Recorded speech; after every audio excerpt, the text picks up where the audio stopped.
Cordial saludo a nuestros televidentes y oyentes de En Altavoz, el programa de la Asociación Sindical de Profesores de la Universidad del Valle. Esta vez nuestro invitado es el doctor Américo Castillo Bedoya, quien nació en Palmira en el año 1939 y se graduó como bachiller en la promoción de 1959 en el Colegio de Cárdenas. Recibió un honor muy importante el 5 de septiembre de 2017, donde figuran los cardenalicios más importantes y destacados que ha tenido este colegio prestigioso de Palmira. Américo, muy buenos días, bienvenido a En Altavoz y muchas gracias por aceptar nuestra invitación y por recibirnos aquí en su bonita casa. No, muchísimas gracias. Para mí es definitivamente un honor poder participar en este tipo de programas en donde puedo compartir con los oyentes y videntes de este programa las experiencias que he tenido en mi vida y que pueden ser de servicio para toda la humanidad. Usted, Américo, nace a la orilla de un río, en un municipio o una región cercana a Palmira. Correcto. Sí, yo nací en las riberas del río Bolo, que es un río que atraviesa buena parte del municipio de Palmira, nace en las montañas y termina en el río Cauca. Voy en la mitad de ese trayecto que se llama el Bolo Artonal, Artonal porque tiene plátano, artol, muchísimos, y allí pasé mis primeros años de mi niñez y luego por necesidad de mis padres, buscando trabajo en otros lugares, viajé por otros lugares del municipio de Palmira. Américo, ¿quiénes eran sus padres? O sea, sí, el papá y la mamá, obviamente, pero ¿cómo eran sus padres? Mi padre, nacido en el Bolo, no nació en el Bolo Artonal, pero sí nació en otro bolo también, que se llama Bolo Alizal. Era una persona con 2 años de educación primaria, muy tímido, supremamente tímido, muy bien trabajador agrícola. Pasó toda su vida trabajando como trabajador agrícola hasta que se pensionó. Mi madre era boleña, nacido en el Bolo Artonal.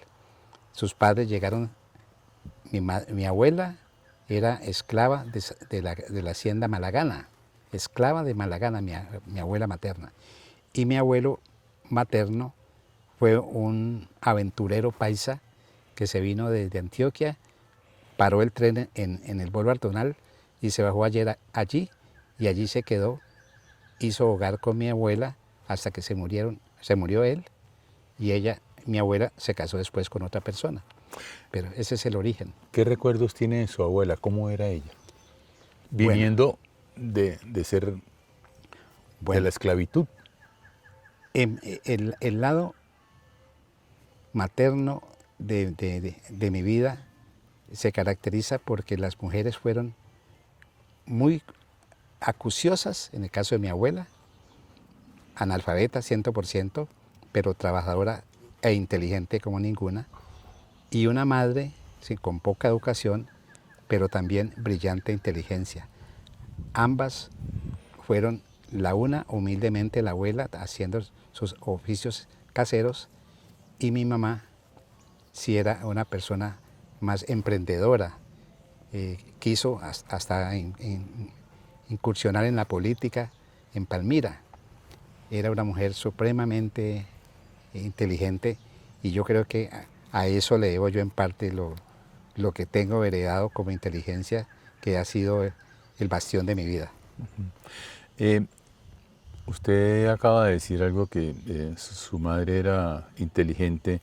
¿Y cómo se destacó usted en los sectores académicos y productivos ya en la vida adulta? Bueno, eso es algo bien interesante. Por alguna razón que yo considero es un don especial que me dio Dios, yo nací con buena memoria que otros llaman inteligencia. y que tenía una característica muy particular, y era que me aprendía de memoria todo lo que oía. No importa lo largo que fuera, yo me aprendía el Brindis de los Bohemios oyéndolo una vez, y se me quedaba totalmente. Repetía libros que leían en la época los letrados. Entonces eso me introdujo a que fuera admirado inicialmente por los residentes en las veredas donde yo vivía y más tarde por los adinerados, grandes hacendados, hasta llegar a ser patrocinado para mis estudios por el Ingenio Providencia, los dueños del Ingenio Providencia. Entonces, durante todo ese periodo, empecé en la primaria en el campo, fui el mejor estudiante, la memoria me ayudaba muchísimo. Después llegué a la ciudad de Palmira, fui el mejor estudiante en primaria en Palmira, pasé al colegio de Cárdenas, fui el mejor estudiante en el colegio de Cárdenas.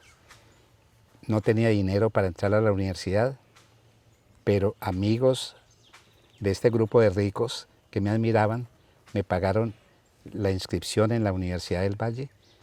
Hice el mejor examen de admisión en la Universidad del Valle y durante los 5 años de carrera pasé sin pagar un solo centavo en la universidad, porque fui el mejor de la universidad también. Usted realmente Entonces, yo creo... es una persona pública. Sí.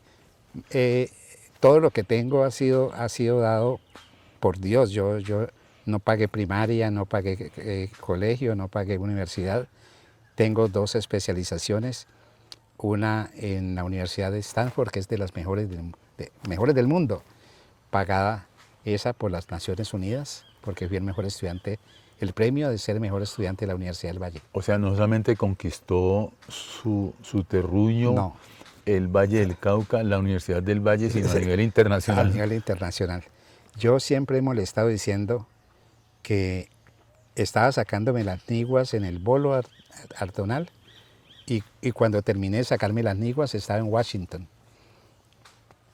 Así fue como de un momento a otro yo terminé en varias universidades porque estudié en Estados Unidos en la famosa Universidad de Georgetown, después en la famosa Universidad de Stanford y después hice mi doctorado en la también famosa Universidad de Minnesota.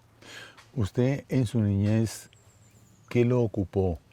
Siendo que a Palmira llegaron los cultivos, llegaron los japoneses. Bueno, lo que le comento de la buena memoria me sacó a mí del campo. Yo pienso que si no hubiera tenido esa condición no habría salido del campo. Después cuando salí de ese campo donde no había más escuelas, llegué al sitio donde había escuela, hice primero y segundo, terminé allí.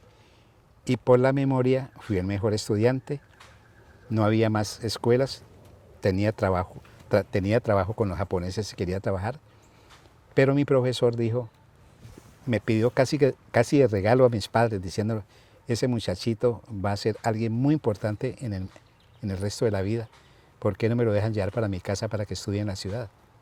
Y así salí del campo a la ciudad. Y ya en la ciudad, igualmente por la buena memoria, llamé la atención, no solamente en el primaria, sino en el colegio. Cuando terminé bachillerato, iba a ser mensajero de un juzgado. Tengo los reconocimientos de los compañeros del juzgado, pero me presenté al examen de la Universidad del Valle, fui el mejor, y entonces, por la memoria, otros llaman inteligencia, yo no quiero llamarla inteligencia, sino... ¿Recuerda alguna pregunta interesante para usted en ese examen de la universidad cuando entró? Sí, dos preguntas. La una era de recordar los nombres de los departamentos de entonces en Colombia. ¿Y cuántos eran? ¿20 y algo? No, en ese entonces eran como 16 departamentos. Estamos hablando de mí. Claro. Y la otra era unas preguntas en inglés. Yo aprendí inglés de un libro que encontré en la calle. Y me puse a leerlo y a leerlo y a leerlo, y cuando menos pensé, había aprendido inglés. Cuando entré al colegio, saqué 5 en inglés en todo el colegio. Cuando entré a la universidad, hice examen de admisión y me exoneraron de inglés porque tenía suficientes conocimientos del inglés, también por la memoria. Muy público su inglés, encontró el libro en la calle. Sí. Entonces, lo que Dios ha hecho por mí definitivamente es todo grandioso, todo grandioso. Me mete por donde debo ir, me pone en el camino lo que necesito, un libro para que aprendiera inglés, unos amigos para que me pagaran la universidad. Y así he tenido esos encuentros casi inverosímiles. Y he tenido una característica también que me recordaba en estos días un señor. En medio de mi enfermedad hago fisioterapia y un señor muy rico que hace fisioterapia también conmigo me saludaba muy amablemente. Yo me quedé sorprendido y le dije, ¿usted me conoce a mí de alguna parte y desafortunadamente yo lo haya olvidado? Me dijo, no nos habíamos visto nunca, es primera vez que lo veo aquí. Pero es imposible sustraerse a la atracción que usted genera de gente honorable e inteligente. Y así ha sido toda la vida. Donde yo conocí al señor de la Fundación Rockefeller, me abrazó y fue mi amigo y es mi padrino de matrimonio. O sea, usted tiene una super conexión por lo que veo. Porque Sí. El director de Naciones Unidas en Colombia, lo conocí en Cali, fue el que me dio una beca para que me fuera por Naciones Unidas a Estados Unidos. Entonces, yo pienso que Dios me ha dado algo, la inteligencia es para que encuentre el camino por donde debo ir, porque allí me tiene Él algo muy importante. Usted ha recibido muchas condecoraciones. Relátenos algunas. Muchísimo. No le digo que las enumere todas porque aquí No. las más significativas para usted. Hay algunas que tienen para mí muchísimo significado. Por ejemplo, empezando por el tiempo, en condecoraciones, el mejor estudiante egresado del Colegio de Cárdenas en 50 años. Esa es una condecoración para mí supremamente honorable, que la tengo. Luego, la primera tesis laureada de la Universidad del Valle, para mí es supremamente importante. Después, cuando empecé mi vida profesional, llegué a los Estados Unidos, el municipio de Palmira me condecoró con Óscar Mazuera González, que ya murió lástimamente, como los mejores jóvenes profesionales de Palmira. Y luego, como condecoración, y de las últimas que tuve, el mejor profesional de las cajas de compensación en 10 años. Esa es la última condecoración que tuve. Y en actividades que me hayan escogido para ir a Estados Unidos a representar las negritudes de Colombia en el Congreso de los Estados Unidos. ¿Usted alguna vez en su vida, Américo, ha sentido esa presión por su raza, por su color? Definitivamente no. Definitivamente no. Solamente 2 veces, y digo las circunstancias. Yo era subgerente del INCORA y llegó un gerente negro. Y él me hizo la guerra porque decía que no podía haber 2 personas importantes en la misma institución, que era él o era yo. Y pues lo dijo de otra forma, ¿no? Sí, 2 negros no caben en la misma. Entonces, pero eso fue para mí algo muy importante en la vida, porque era en Cora, él quería que yo me saliera, hubo una reunión del Banco Mundial y ese día me escogieron a mí para que me fuera a trabajar al Banco Mundial. y yo pude decirle a mi amigo que no me quería negro, muchas gracias caballero, me voy para el Banco Mundial, ahí le dejo el puesto que usted quería. Entonces, esa es una.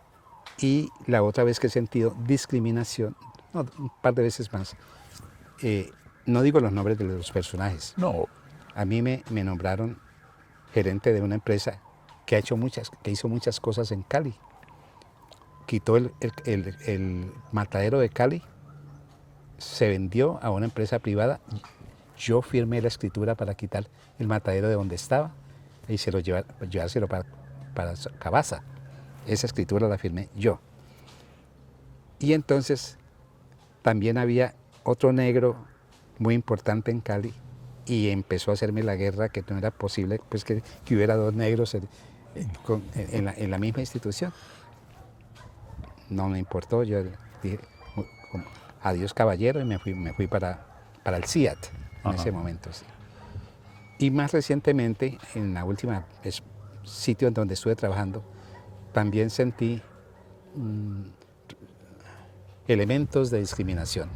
bien. Entonces, pero a mí realmente no me ha afectado eso porque casi siempre cuando ha habido discriminación me ha servido para escalar mejores posiciones. Una base de lanzamiento. Es una base de lanzamientos. Usted como hijo ilustre de Palmira y afrodescendiente notable, fue condecorado por el Consejo Municipal y la Alcaldía y la Municipalidad de Palmira. Correcto. Muy importante, muy interesante su vida. Bueno, yo sí, así la siento yo. Yo no he hecho nada a propósito para ser el mejor, ni nada a propósito para ser querido, ni nada a propósito. Yo siento que tengo unas fuerzas extrapersonales que me ponen en los sitios adecuados, que me ayudan en los trances que he tenido. Por ejemplo, unas 4 veces he estado al borde de morir. Todo el mundo me declara muerto y me voy parando como Lázaro. Ajá. Y empiezo a estar vivo y a seguir para lo siguiente. Entonces, definitivamente, yo me mantengo muy agradecido con un ser superior que yo creo que es mi Dios. Claro. Porque las cosas que yo hago, las siento como empujado por unas fuerzas superiores a mis pensamientos. Pues muchas gracias, Américo Castillo Bedoya, por aceptar nuestra invitación y contarnos un poquitico de su vida. Sí. A nuestros amables oyentes de Univalle Estéreo y televidentes, los invitamos a nuestra próxima sección. Muchas gracias. Muchas gracias. Continuamos y nuestra invitada es la profesora Marta Lucía Salamanca, profesora de Lingüística, a quien le agradecemos su amable atención al haber aceptado nuestra invitación a su programa en altavoz de la Asociación Sindical de Profesores de la Universidad del Valle. Profesora Marta Lucía, muy buenos días, ¿cómo está? Y bienvenida. Buenos días, muy amable por la invitación. Profesora Marta Lucía, la universidad cumple 80 años o cumplió 80 años.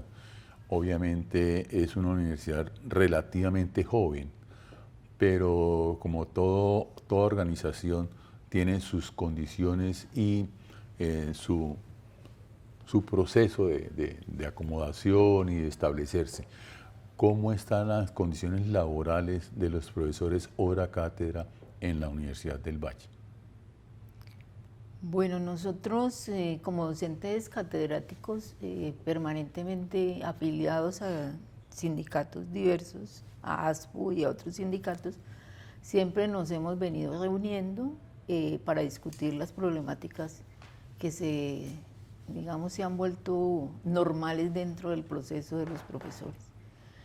Tenemos un pensamiento crítico con relación a una narrativa que se ha venido estableciendo dentro de la administración, inclusive dentro de uno de nosotros mismos, en la medida de decir que la Universidad del Valle es la mejor en sentido del pago, de todo lo que tiene relacionado con los hora cátedra, ¿sí? con sus derechos pues respetados en algunos casos, pero sin embargo esta narrativa pues se ha vuelto un impedimento sindical, ¿sí? Porque pues realmente los problemas siguen y siguen creciendo en términos de los derechos de los docentes, aunque tengamos digamos, unos elementos que no tienen otras universidades en términos del pago de las prestaciones y estos elementos, pero pues también hay que recordar que eso fue una ganancia en el 2004 de los mismos docentes, ¿no? Catedráticos de esa época. En esa época los docentes pues venían trabajando desde hace rato temáticas como esta, hicieron posible pues que tuviéramos esas ganancias que en este momento nosotros disfrutamos, pero eso no quiere decir que no existan problemas de otro orden, como el no reconocimiento del catedrático como un docente que participa de la universidad, y porque es, empezando por su resolución, ¿sí? Que en este momento tenemos resolución, no nos reconocen, digamos, sino hora pagada, hora dictada, ¿sí? O sea que usted no tiene derecho a tener ni un espacio donde trabajar con sus estudiantes, no tiene derecho a hacer un tipo de investigación, no tiene derecho a estudiar un doctorado. Bueno, hay una cantidad de situaciones que podrían ser incluidas dentro de un docente, ¿cierto? Como un docente universitario, llámese catedrático en este caso, o ocasional, pero en el catedrático no se le reconocen derechos de ningún tipo en ese orden, ¿sí? Digamos que sí hay unos elementos que nos distinguen de las otras universidades, y cuando nosotros vamos a situaciones, hemos ido a varios foros, a la Universidad de Antioquia, a la Universidad a la UIS, porque estamos en el proceso de trabajar la formalización del, digamos, el decreto 0391, que nos va a permitir, entre comillas, poder evaluar que los docentes puedan entrar a la planta, ¿sí? Pues con eso, de todas maneras, sobre eso es un tema bastante complejo, que habría que seguirlo trabajando. El decreto existe. Entonces, nosotros hemos querido trabajar esa problemática, y no es de ahora. O sea, nosotros nos reunimos permanentemente, llámese como sindicato, porque tenemos un grupo de docentes catedráticos que nos hemos denominado asamblea. Esa asamblea, sea usted afiliado o no, usted tiene participación en ella y expone sus problemáticas que vienen sufriendo los catedráticos durante muchos años, ¿cierto? En este momento, supongamos, tenemos, no se ha aumentado la hora cátedra, el valor, hay algunas explicaciones, debemos trabajar 19 semanas, que es lo que dice la norma y lo que se ha ganado a través de los pliegos de ASPU, ¿cierto? Que eso ya está establecido, y para algunas unidades se maneja 18 semanas. Entonces son situaciones que toca estar pendiente de ellas, ¿sí? Y estar, digamos, organizándonos, escuchando a los profesores. Esa es mi labor, ¿sí? Yo me concreto, digamos, en esa relación con ellos, para establecer, digamos, denuncias, ayudas, ¿sí? Todo lo que tiene que ver con el catedrático. Digamos que esa es una función que yo vengo haciendo hace muchos años, porque hay veces pues no es tan fácil establecer el conocimiento desde el sindicato, porque el sindicato tiene muchas cosas por trabajar. Entonces, digamos, yo me dedico a los catedráticos y con ellos establezco esa relación para conocer cuáles son sus situaciones, que en este momento pues la universidad con la administración no está cumpliendo como debe ser, ¿cierto? ¿Sí?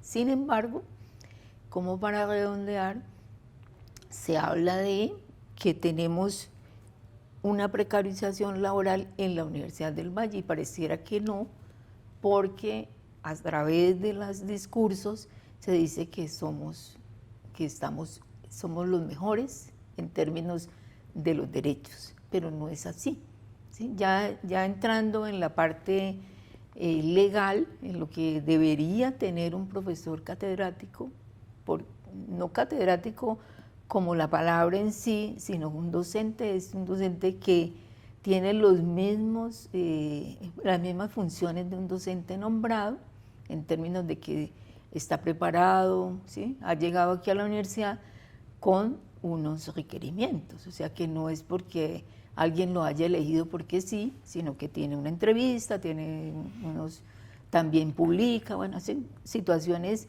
puntuales, o sea, un profesor universitario. Sí. Profesora Marta Lucía, ¿cuál es la diferencia entre la universidad pública en Colombia y la universidad privada con estos docentes?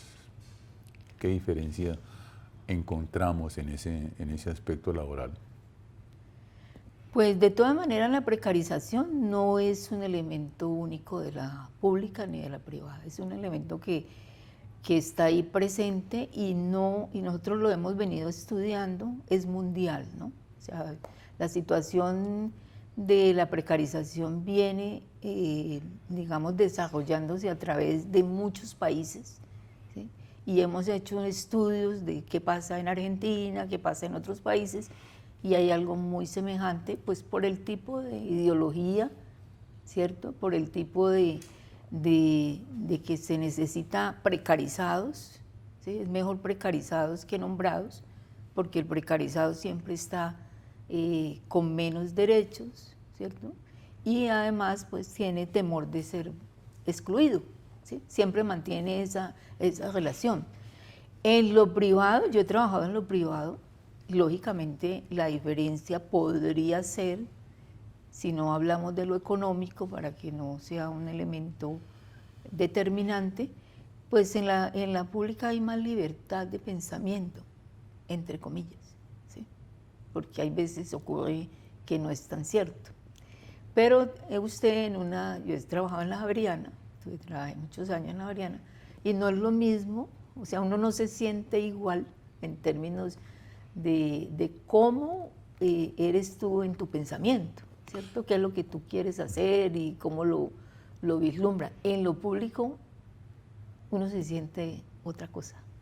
Eso le iba a preguntar y gracias Sí. por adelantarse en mi pensamiento.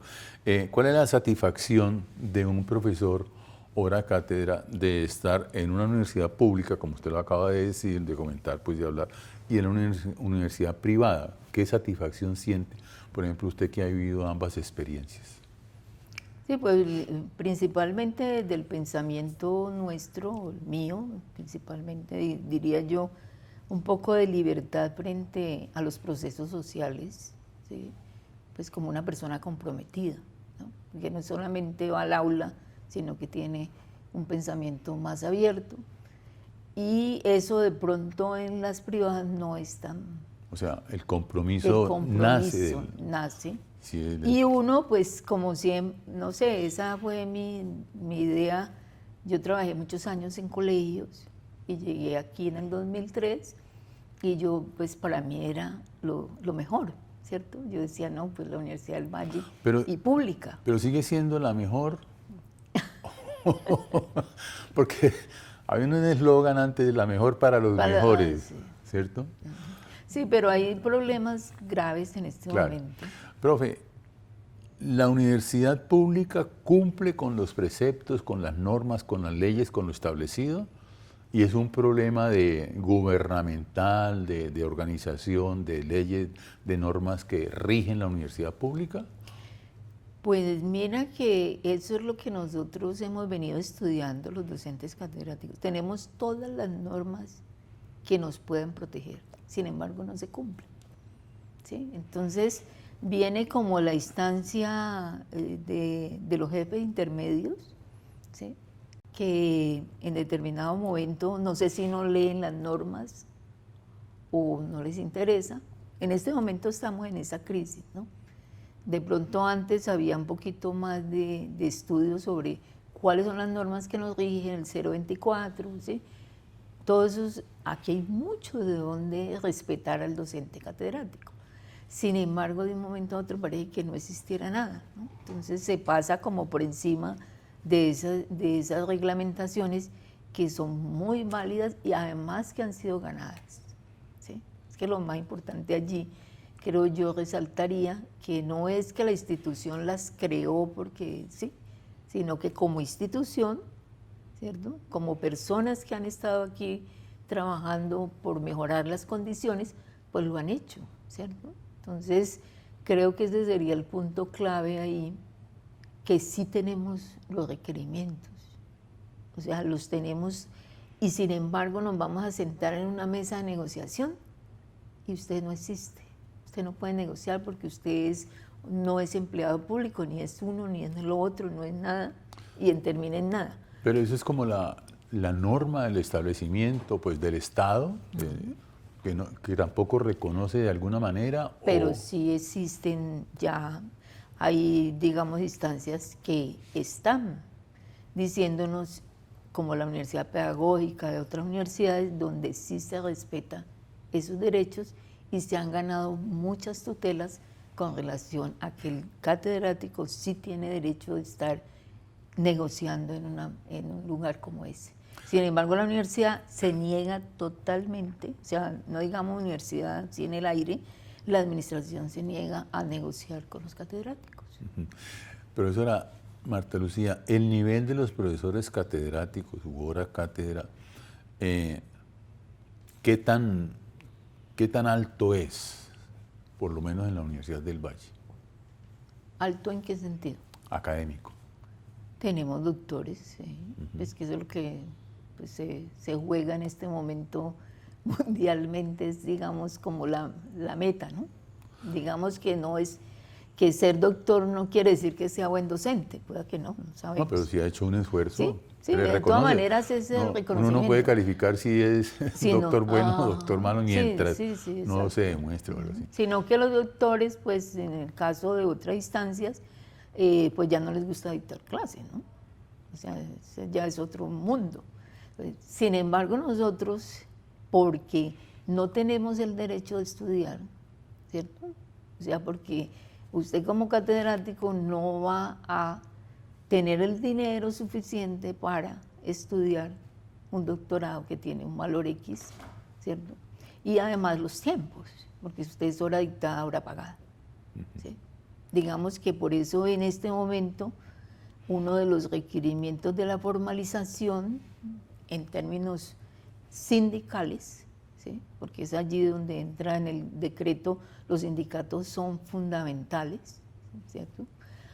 Porque no se pidan solamente doctores, porque yo estuve en la formalización del 2014, ¿cierto? Lo lideramos con ASPU, y allí encontrábamos a nuestros jefes inmediatos que solo querían doctores. Y entonces les hacíamos las preguntas, ¿y cómo hace un catedrático o un ocasional para hacer un doctorado? ¿Cuál es la universidad que usted sueña? No solamente con la Universidad del Valle, sino con la universidad pública para esos catedráticos. Pues nosotros en el decreto 0391 rescatamos la dignidad laboral. O sea, ese es el punto clave, digamos, de respetar al otro, ¿sí? Llámese como se llame en la categoría, y que pueda llegar a la universidad pública y se desarrolle, llegue ¿cierto? A partes donde él mismo se sienta que tiene una función, no al revés, no que se deteriore. Entonces, lo fundamental es el respeto por esa dignidad de esa persona que está allí no porque quiera, la universidad lo necesita, ¿sí? 3,000 y pico de profesores catedráticos es un número significativo, ¿cierto? Catedráticos y ocasionales, en la medida de que no están porque, bueno, entonces no tenemos más para dónde irnos. No, señor, la universidad los necesita. Y así como los necesitan las públicas, pues deberían respetarlos, darle el espacio. Profesora Marta Lucía, muchísimas gracias por haber aceptado nuestra invitación y por participar con sus conceptos, repito, y su mirada sobre los profesores hora cátedra en la Universidad del Valle.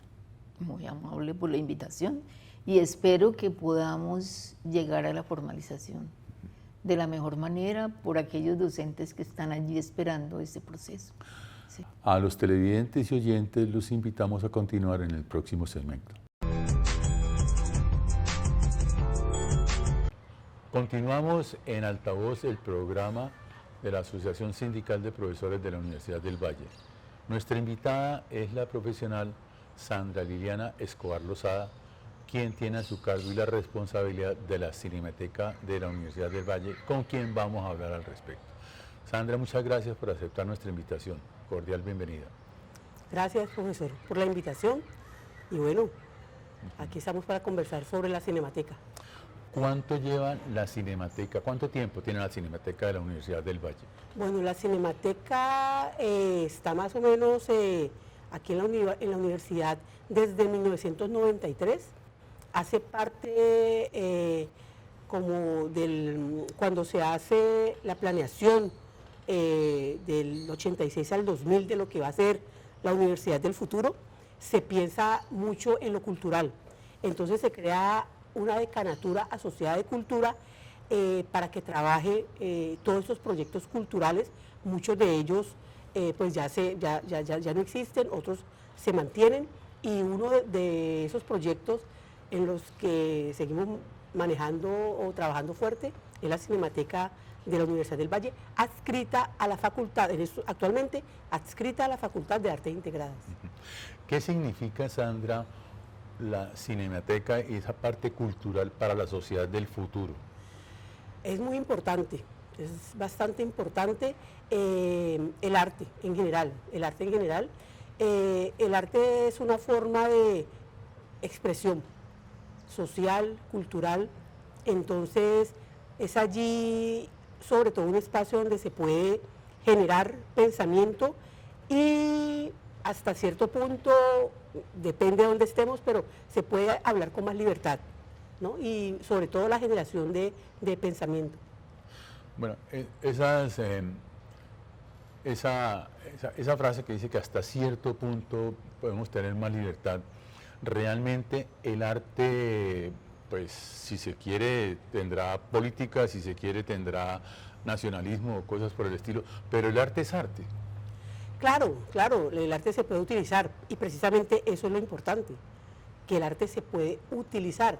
Y este tipo de espacios es importante por eso, para que nosotros sepamos leer y seamos conscientes cuando nos enfrentamos a una obra, cuando nos enfrentemos a una película, a un audiovisual, sepamos leer lo que allí nos está expresando el realizador, el director, la directora, ¿no? Entonces, no traguemos entero. Entonces, la idea de la Cinemateca, que funciona más, como le digo, es un espacio académico.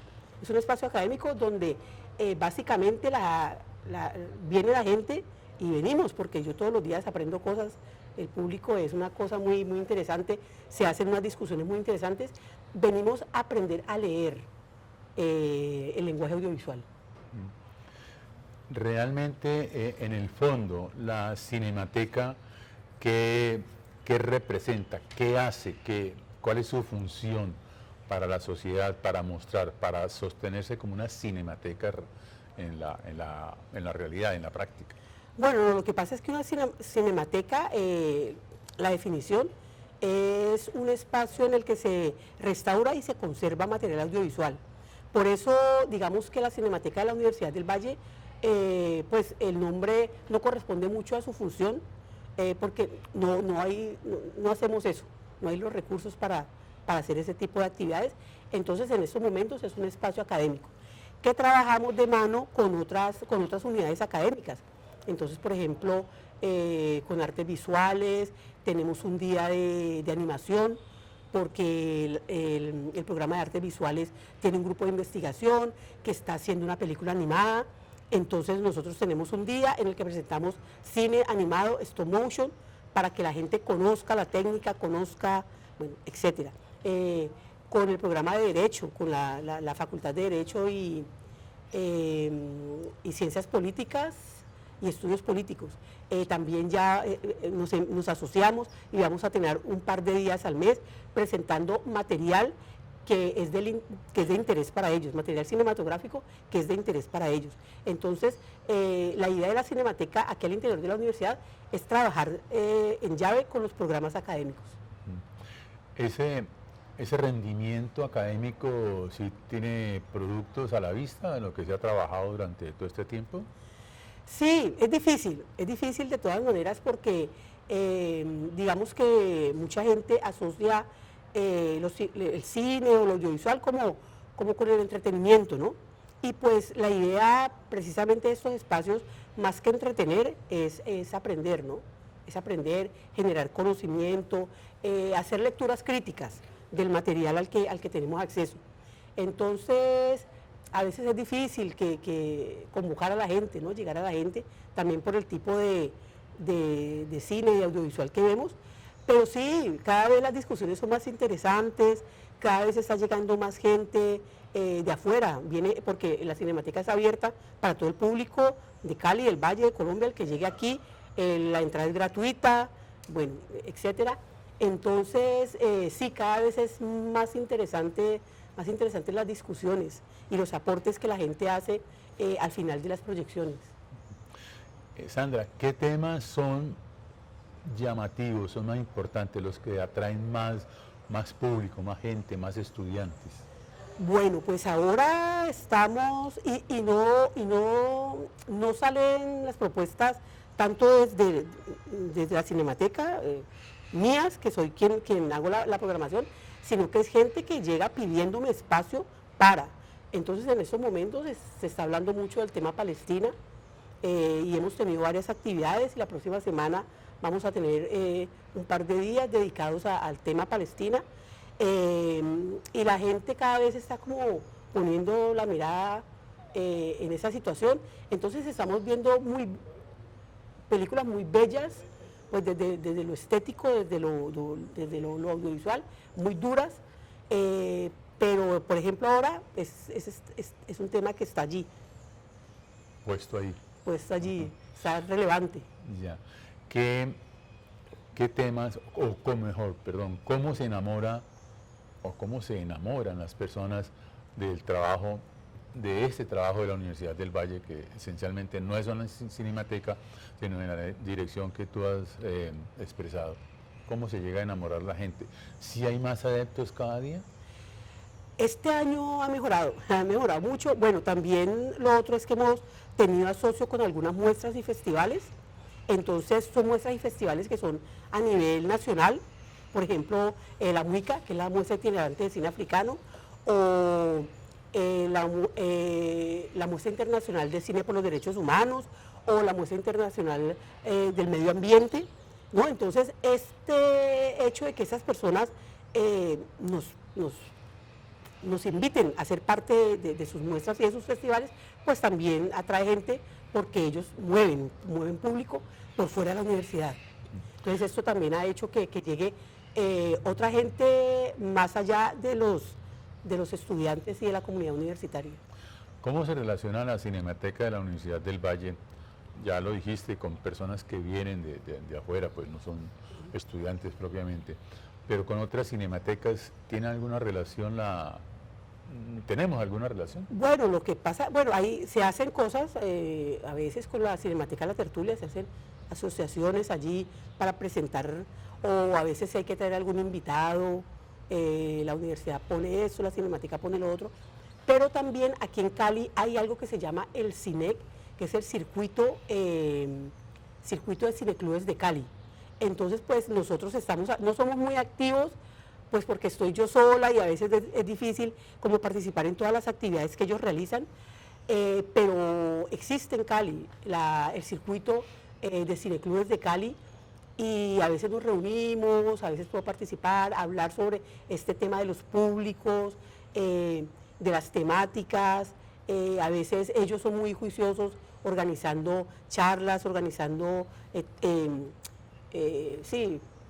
hablando sobre temas relacionados al cine, a veces podemos participar Entonces, sí, se ha logrado una red, hay una red allí que funciona.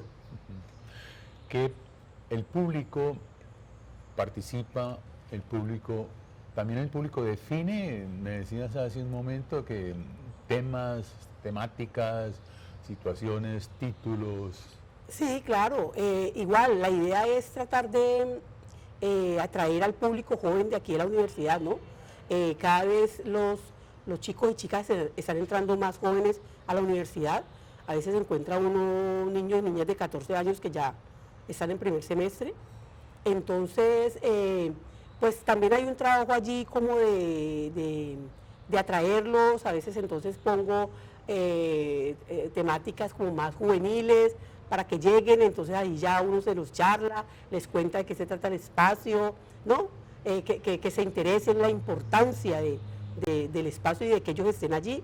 Entonces sí, es un trabajo como en varias vías, invitando a un público general, pero también tratando de atraer a ese público joven que está entrando a la universidad. Sandra, tú que eres una profesional de la comunicación, ¿cómo enamorar, cómo hacer comprender la lectura de todo ese trabajo para quienes están dentro de la temática de la Cinemateca y quienes están tratando de llegar o de pronto no conocen? Bueno, es algo que, bueno, siempre que terminamos una película, vemos una película y de eso se trata el espacio, hay una charla después de la película. Como una retroalimentación. Exactamente, una retroalimentación donde yo, desde lo que yo sé, hago mis aportes, pero también, y es muy importante, los aportes que hace la gente que está ahí en el público, porque vienen desde otras carreras o vienen desde otros conocimientos, desde otras experticias, entonces eso es importantísimo. Y yo veo que cada vez la gente se está quedando más a las charlas, la gente cada vez está más interesada en escuchar. Hay algunos que no dicen nada, simplemente escuchan, y eso es importantísimo, pero hay otros que también quieren hablar y quieren expresar, y ese espacio es muy rico. Cada vez, como le digo, la gente se está interesando más en quedarse a escuchar esa retroalimentación, y bueno, y hacerle caer en cuenta en esas charlas a la gente de la importancia de ser un lector crítico, ¿no? Y cuando hablo de lectura crítica, la lectura crítica abarca cualquier tipo de texto, ya sea un texto escrito, un texto audiovisual, una imagen, una pintura. Hay que ser crítico frente a cualquier tipo de mensaje. Entonces, la idea es incentivar ese ser crítico en la gente que llega ahí a la Cinemateca. De pronto, lectura crítica o discurso crítico, en fin, algunas personas se intimidan con eso de ser crítico.